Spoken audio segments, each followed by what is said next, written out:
இலங்கையிலிருந்து கஸ்டம்ஸ் ஆபீசரை ஏமாத்தி ரம்பா இந்தியாவுக்கு எடுத்துட்டு வந்தது என்ன? சிக்க வச்ச பேட்டி. தமிழ் சினிமாவுல முன்னணி நடிகைகள்ல ஒருத்தரா இருந்தவங்க நடிகை ரம்பா.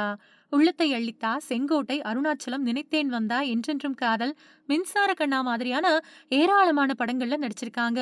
சினிமாவுல நடிச்சுக்கிட்டு இருக்கும்போதே பிரபல தொழிலதிபரை கல்யாணம் பண்ணிக்கிட்டு வெளிநாட்டுல செட்டில் ஆயிட்டாங்க. குழந்தையும் பெத்துக்கிட்டாங்க. இப்போ ரொம்ப பெரிய இடைவெளிக்கு பின்னாடி ரியாலிட்டி ஷோ மூலமா கம்பேக் குடுத்திருக்காங்க.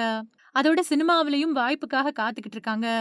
கதை கேட்கவும் ஆரம்பிச்சிருக்காங்க. இந்த நிலையில தான் சென்னையில இருக்கக்கூடிய தன்னோட ஆடம்பரமான வீடு பத்தி பல தகவல்கள பகிர்ந்திருக்காங்க.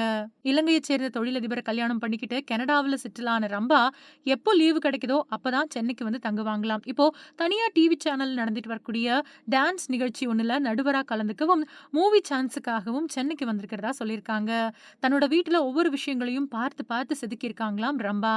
ரம்பாவோட வீட்டுக்கு பக்கத்திலேயே கமலஹாசனும் ஒரு வீட்ட கட்டிட்டு வரதாவும், தன்னோட வீட்டுக்கு பக்கத்துல தான் ஸ்னேகா, பிரபுதேவா இவங்களோட வீடு இருக்குது அப்படின்னும் சொல்லியிருக்காங்க. செடிகள் வளர்க்கறதுல அதிக ஆர்வம் இருக்கக்கூடிய ரம்பா, தன்னோட வீட்ட சுத்தியிலும் பல செடிகள வளர்த்துட்டு வராங்க.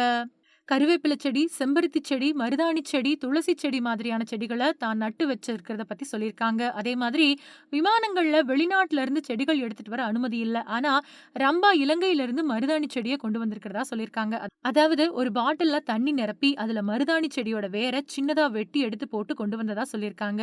அந்த மருதாணி இப்போ மரமா வளர்ந்து நிக்குது அப்படின்னு ரம்பா பேசியிருக்கக்கூடிய இந்த தகவல் சர்ச்சையை ஏற்படுத்தியிருக்கு.